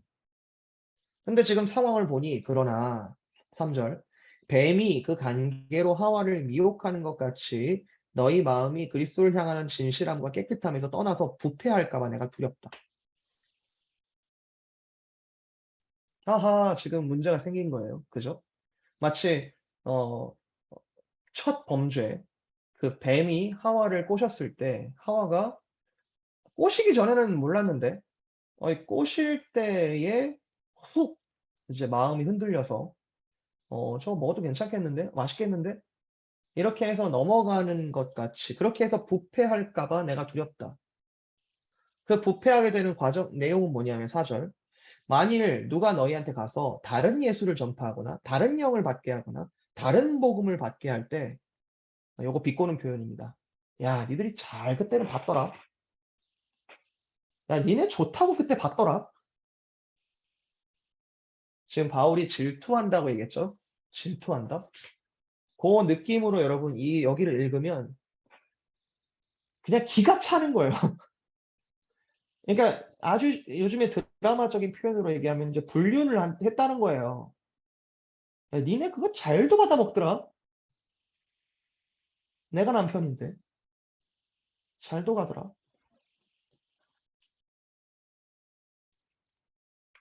자, 뭐죠? 너희가 잘 용납하는구나. 자, 지금 제가 여기 다 얘기한 거고요. 5절. 자, 나는 지극히 크다는 사도들보다 부족한 것이 조금도 없는 줄로 생각하노라. 자, 부끄러운 얘기한 거예요. 바울 입장에서는 되게 부끄럽게 얘기한 거예요. 왜 그렇죠? 지금 질투하는 상황이라니까요. 질투하는 상황에서, 야, 내가 모자란 게 뭔데? 내가 모자란 게 뭔데? 6절. 이제 내가 비록 말에는 부족하나 지식에는 그렇지 아니하니. 자, 이 말에는 부족하다라는 것이 주요 공격의 포인트였습니다. 바울에 대한. 연설 기술이 없다는 거예요. 굉장히 비전문적인 연설을 하고 있다는 거예요. 바울이 우리 흔히 여러분 아시다시피 그래서 읽으셨으니까 말은 되게 못하고 글은 되게 잘 쓴다. 그렇게 써 있어요, 성경에는. 그리고 바울도 일면, 지금 방금 읽었던 구절에 보면은 자기도 일면 인정한 것 같은 그런 이제 뉘앙스로 그렇게 쓰고 있는데, 여러분 진짜 한번 다시 한번 생각해 보실래요? 바울이 진짜 말을 못했을까요? 여러분 어떻게 생각하세요? 진짜 못했을까요? 이 고린도후서는 이런 게 많아요. 있는 그대로 읽으면 안 돼. 그 뒤에 바울이 지금 어떤 마음으로 이 말을 하고 있는지 되게 반어적으로, 되게 풍자적으로 되게 어떤 sarcastic하게 이렇게 얘기하고 있는 게 많아요. 그래, 그래, 내가 말에는 부족하다라고 치자. 저는 이 말에 가깝다고 생각합니다. 그래, 부족하다고 치자. 그 말은요, 저도 이제 설교를 해보니까, 이제 그런 분들이 있어요. 설교를 이렇게 기술적으로 비교를 하면, 어떤 분들의 설교는 마치 잘 짜여진 폼에 따라서 우리가 논문을 쓸 때 보통 그렇게 하거든요. 뭐 이렇게 논문을 쓸 때 처음에 이제 주장을 딱 서론에 넣고 그리고 어떤 중간에 본론에 뭐 첫 번째, 두 번째, 세 번째 그리고 첫 번째는 뭐 주장 딱 쓰고 거기에 대한 이제 에비던스라든지 이렇게 논증을 딱 붙이고 또 이제 결론을 내면서 두 번째랑 또 연결하고 이런 기술들이 있어요. 그죠? 기술들. 그 논문을 쓸 때 그렇게 기술을 쓰는 이유는 뭐예요? 읽는 사람으로 하여금 그런 내용들을 좀 빨리 잘 캐치하도록 돕는 역할을 하지 않습니까?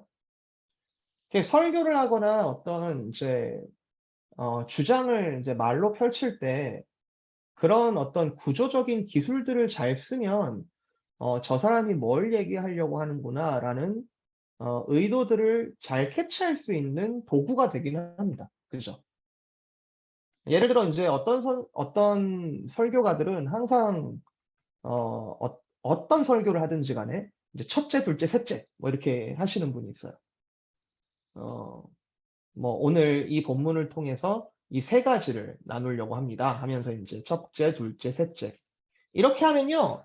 그 내용과 상관없이 오늘 저 목사님이 무슨 얘기를 하려고 하는구나. 이 본문을 통해서 어떤 몇 가지를 얘기하려고 하는구나가 딱 들어오잖아요. 그죠?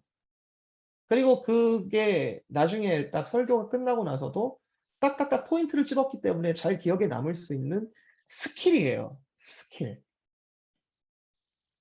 근데 이와 비교했을 때 어떤 그런 이제 그런 기술들은 잘 안 쓸 수도 있지만 잘 안 쓰면서 또 어떤 사람들이 흔히 "글은 이렇게 써야 돼. 말은 이렇게 해야 돼."라는 양식을 꼭 따르지 않지만 그러나 어떤 내러티브 같은 설교들도 있고 또 그렇지만 첫째, 셋째, 둘째, 셋째가 필요한 설교들도 있고 그렇게 다양한 방식들을 쓰는 설교가들도 있습니다. 그죠? 그랬을 때 딱 들었을 때 말을 잘한다라고 여겨지는 사람은 스킬풀한 사람이라고 생각해요. 근데 상대적으로 어떤 그런 형식들을 따르지 않는 사람은 어 "무슨 말 한 거야? 오늘 듣긴 들었는데 무슨 말 한 거야?" 뭐 이럴 수 있는 거죠. 그쵸. 근데 반대로 그런 스킬들을 잘 썼다고 해서 그런 분들 여러분 기억 안 나세요? 되게 듣기는 되게 재밌게 잘 들었는데 알맹이가 없는 그런 경우 없었습니까? 예화만 남는다든지 어떤 키워드만 남는다든지 그럴 수 있지 않겠어요? 그러니까 바울은 말을 못한다라는 것은 그 당시에 어떤 그 수사학적인 차원에서 바울이 그런 수사학적인 최신 기술들을 쓰지 않았다라는 악의적인 공격일 수도 있겠다라는 생각도 들고 그리고 그런 어떤 설교나 그런 가르침이야말로 한 번 들어서는 평가가 안 되는 거거든요. 몇 번 들었을 때 그리고 진짜로 말은 도구일 뿐이지 그 안에 복음이 전달돼야 되는 거잖아요. 그런 면에서 바울은 이렇게 얘기하는 겁니다. "오케이. 내가 말에는 부족하다고 치자. 그런데 내가 전하는 내용은 확실히 복음이다."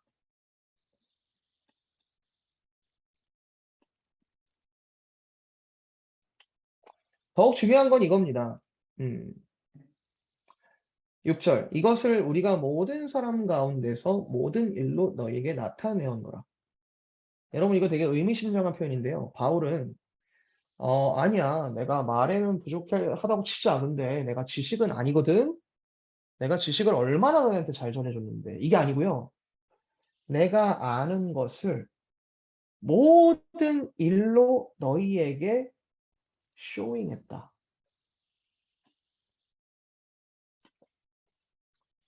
복음은 말로 전하는 게 아니죠. 복음은 말로 전하는 게 아닙니다. 복음은 그 사람이 보여지는 모든 것에 복음은 드러나게 되어 있어요.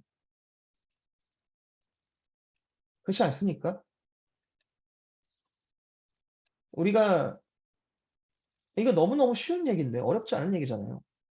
주일에 예배를 드릴 때의 모습과 인제 부부끼리 인제 차에 딱 타고 차 문을 딱 닫으면서 인제 싸움이 시작된다든지 정말 집에 돌아가서 딴 사람이 된다든지 그건 우리가 복음적이라고 얘기하지 않잖아요. 그죠? 일관적인 복음이 그 사람을 변화시켰다라고 얘기할 수 없잖아요. 비판하는 거 아니에요. 그 또 자라는 과정일 수 있겠죠. 내가 말을 하든지 너희에게 편지를 쓰든지 내가 너희를 향하여 기도를 하든지 그리고 너희를 생각하면서 저번 주 봤던 너희와 함께 헌금을 가지고 예루살렘에 가려고 하는 선교적인 이 미션에 너희를 같이 동참시키는 이 모든 일이든지 행정이든지 너희의 봉사든지 너희가 예배하는 것이든지 너희가 하는 모든 것에 대해서 내가 너희에게 복음을 나타내려고 노력했다. 오케이. 말 못한다고 치자. 말이 다냐?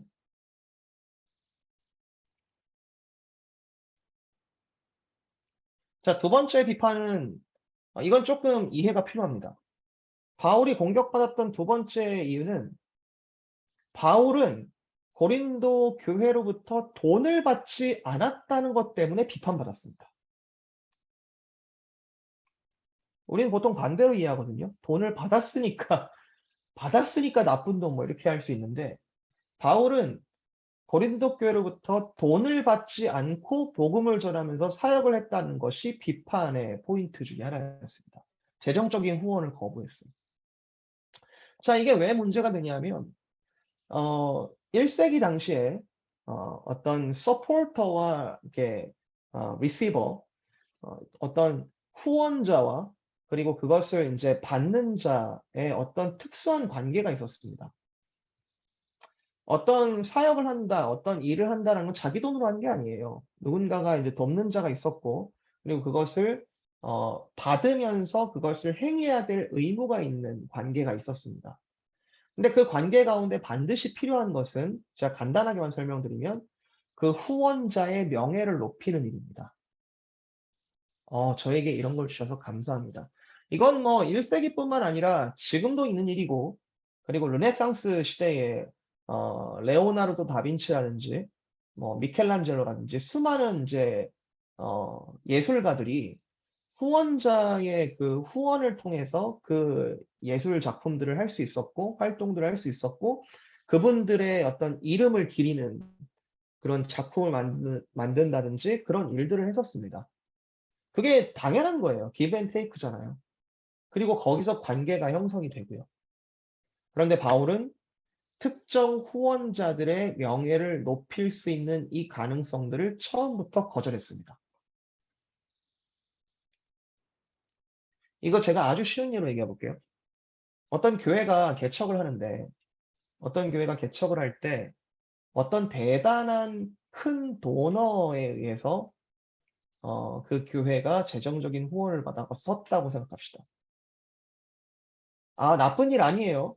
그 도너도 굉장히 좋은 의미에서 교회를 세우려고 노력했을 겁니다. 그런데 그 교회는 필연적으로 어, 그 도너에게 종속될 수 있는 가능성이 굉장히 커지죠. 어떤 결정을 하는 데 있어서 그리고 어떤 교회가 교회답게 나아가는 데 있어서 아니 아주 쉽게 그 사람이 뭔가 잘못을 했어요. 근데 치리를 하는 부분에 있어서 그 교회 목사와 장로님들이 쉽게 할 수 있겠어요? 현실적으로 쉽지 않은 얘기예요. 쉽지 않은 얘기예요.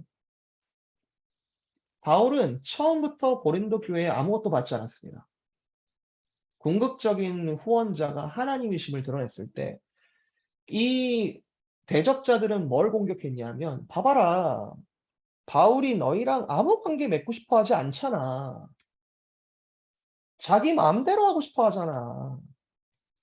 그냥 하고 싶으면 했다가 그냥 안 되면 갈 사람들이잖아. 너희랑 그런 끈끈한 관계를 맺고 싶어 하지 않잖아. 근데 여기서 이제 바울이 이제 얘기를 하는 거죠. 7절. 내가 너희를 높이려고 나를 낮추어 하나님의 복음을 값없이 너에게 전한 게 죄냐? 반대로 얘기할게요. 재정적인 후원을 너희한테 거부한 것이 죄냐? 고린도 교회 너희들을 높이기 위해서 내가 그리스도의 본을 따라 스스로 돈 없는 자로 낮아진 것이 죄냐? 두 번째, 어, 내가 하나님의 복음을 값없이 전했다고 해서 복음이 하찮은 거냐? 아니, 복음은 값이 없고 그리스도께서 다 치르셨기 때문에 엄청나게 비싼 값을 그리스도께서 다 치르셨기 때문에 복음이 값이 없다는 것을 너희한테 보여주기 위하여 너희한테 보를 받지 않았다. 여러분 그렇다고 해서 지금부터 제 사례를 끊는다는 건 또 다른 얘기입니다. 어, 이거는 모든 사역자가 돈을 받지 말아야 된다 이런 의미가 아니고요. 바울은 다른 편에서 마땅히 받는 것이 어, 어, 사역자들이 마땅한 사례를 받는 것이 너무 당연한 일이다라고 쓴 바가 있고, 이 부분은 어떤, 어, 하나님의 사역자들은 무조건 돈 없이 일을 해야 된다, 이런 의미가 아니라, 바울은 너희를 위한 비용을 마게도니아 교회에서 나를 위하여 후원해 줬고, 이제 요 다음 말은 아직 안 썼는데, 너희가 다른 교회를 위하여 또 누군가 다른 교회를 위하여 후원하는 것을 내가 받아서 또 흘려보내겠다. 이해되세요? 그러니까 교회의 직원들은 사실 교회로부터 사례를 받는다는 것은 마땅한 정당한 사역에 대한 대가이기도 하지만 그 자체를 자신을 채우기 위해서 쓰는 것이 아니라 사실 흘려보내는 통로 중에 하나입니다. 모든 이들도 그래요. 모든 이들도. 그러면서 또 sarcastic한 얘기를 하죠. 8절. 내가 너희를 섬기기 위해서 다른 여러 교회에서 비용을 받은 것은 탈취한 것이다. 뺏은 것이다.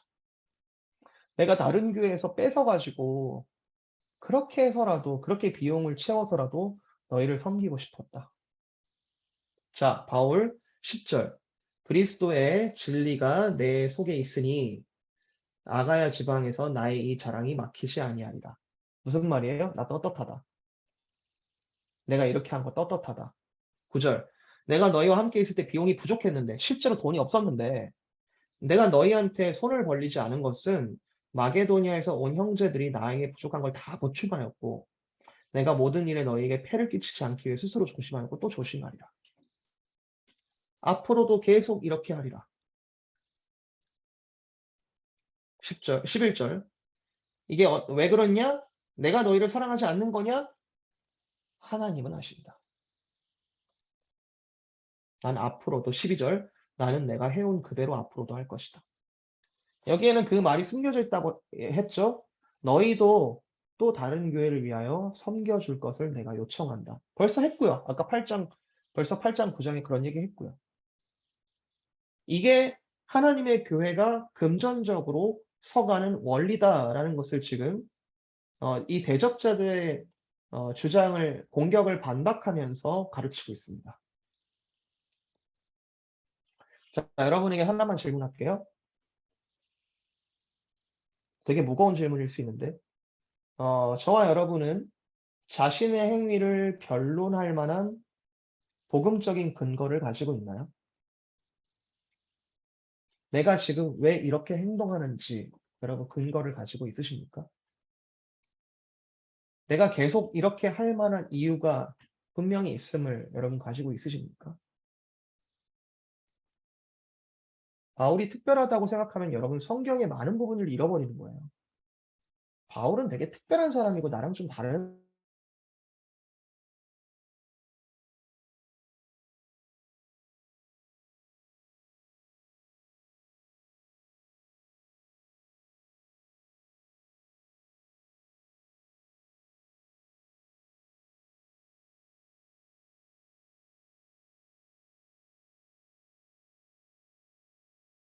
복음을 드러내는 방법 중에 하나예요. 야, 우리가 살아가는 모든 거에, 야, 내가 지금 오늘 샤워를 할 때 머리부터 감아야 돼, 세수부터 해야 돼, 어, 이부터 닦아야 돼. 뭐 이런 것까지 내가 복음적인 어떤 근거들을 다 가지고 있어야 되냐? 여러분, 그런 율법적인 부분을 이야기하는 것이 아니라 특별히 다른 타인과의 관계와 관련한 일에 대하여 나는 정말 그리스도를 닮은 모습으로 행동하려고 하고 그것의 이유들을 내가 가지고 있는가. 찾아가야죠. 그리고 찾아가면서 교정해야죠. 그리고 그게 곧 성화 아니겠습니까? 성화가 다른 건가요? 성화가 갑자기 홀리해지는 건가요? 너무 일상적인 이야기 아닌가요? 성화라는 것이. 자, 13절부터 15절 마무리하고 오늘 마치겠습니다. 자, 지금까지 두 가지를 반박했는데, 13절. 지금 나한테 그렇게 공격하는 사람들은, 자, 이제 직접적으로 이제 공격합니다. 그 사람들은 거짓 사도고, 속이는 일꾼이고, 그리스도의 사도로 가장하는 사람들이다. 이 대적자들은 어디서 왔냐? 사탄도 자기를 광명의 천사로 가장하는데, 니들 잘 알지 않냐? 사탄도 자기를 광명의 천사로 가장하는데, 그러므로 사탄의 일꾼들도 자기를 의의 일꾼이라고 속이는 것이 이상한 일이 아니다. 너무 우리가 살아가는 일상 가운데 일어나는 일이고 놀라운 일이 아니다. 여러분 여기 중요합니다. 어, 여러분 그리스도인이 된다는 것은 다 속아주고 참아주고 그냥 손해보고 저는 아니라고 생각합니다. 제가 또 좋아하는 말씀 중에 하나는 예수님이 하신 말씀인데 뱀처럼 지혜롭고 비둘기처럼 순결하라 이 말이 있어요. 뱀처럼 지혜롭고 비둘기처럼 순결하라. 제일 처음에 제가 그 말씀이 이제 마음에 들어온 이유는 뱀이라는 단어를 예수님이 써서 예수님께서 뱀이라는 단어를 어떤 우리는 되게 나쁜 놈 이제 이렇게 처음부터 이렇게 쓰고 있는데 그 나쁘게 된 이제 원인 중에 하나가 그 지혜를 가지고 하나님을 섬기는 데가 아니라 자기를 이제 채우는 데 썼기 때문에 이 기본적으로 뱀은 지혜롭다라는 거예요. 그죠? 근데 뱀처럼 지혜롭고 비둘기처럼 순결하라. 아, 이 세상을 사랑하는 게 이런 악과 맞서 싸우는 것 자체가 우리가 마주하는 예수의 이름 때문에 마주하는 고난이구나. 맞죠? 여러분 동의하십니까? 고난을 자처하는 말이 아니잖아요. 그죠? 고난을 자처하는 말이 아니라 내가 복음적으로 살아가는 데 있어서 필연적으로 불가피하게 부딪힐 수 있는 그 악함에 대해서 바울은 뭐라고 해요? 이상한 일이 아니다. 아니, 사탄도 자기가 가면 쓰고 의의 일꾼으로 가장하는 거, 그 대단한 일이 아니다. 너희는 분별하라. 지금 내가 이렇게 싸우는 것처럼. 근데 언제 드러난대요? 그들의 마지막은 그 행위대로 되리라. 저도 믿는 것 중에 하나가 이겁니다. 제가 모든 세상을 다 통달하지는 못해요. 하나님께서 허락하시는 한 아는 거죠. 그리고 정말 풀 수 없어 보이는 문제들도 있어요. 그런데 이걸 믿는 거죠. 그리스도인들은 이걸 믿는 거죠. 그 마지막은 진리는 곧 승리하고 마지막은 그 행위대로 될 것을 믿는 거죠. 분별하는 게 너무 어려워 보일 때도 있어요.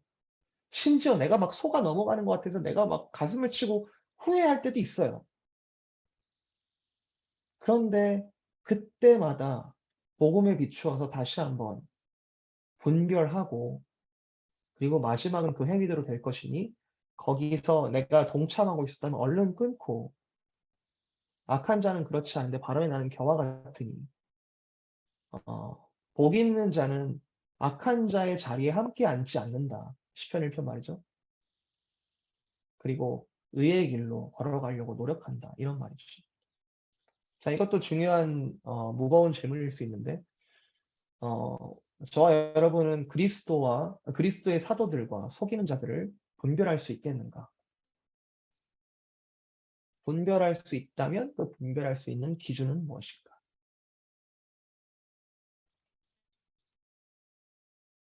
오늘부터 다니엘서 묵상이 시작됐습니다. 다니엘서.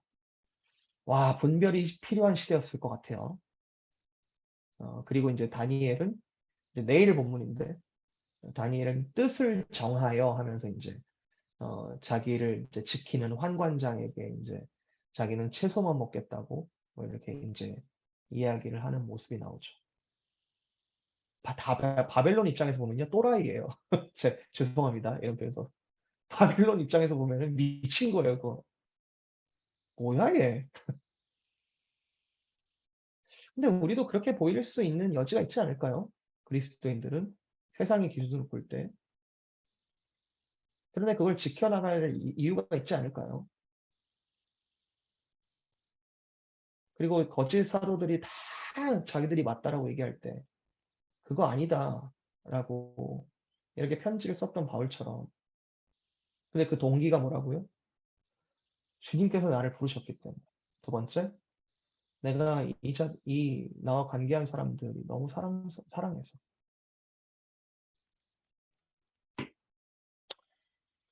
네.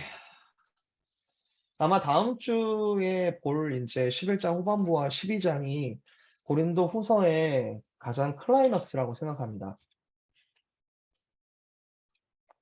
그러면 내가 자랑할 것은 무엇이냐? 바울이 이미 자랑을 예고했어요. 이미 내가 한번 붙어보겠다. 내가 나를 공격하는 사람들의 그 기준에 맞춰서 한번 내가 자랑해 보겠다라고 예고를 했는데, 바울이 뭐라고 자랑하는지, 그리고 결국에 뭘 자랑하는 것을 참 기쁨으로 여기는지, 이것이 고린도 후서의 가장 큰 주제라고 생각하는데요.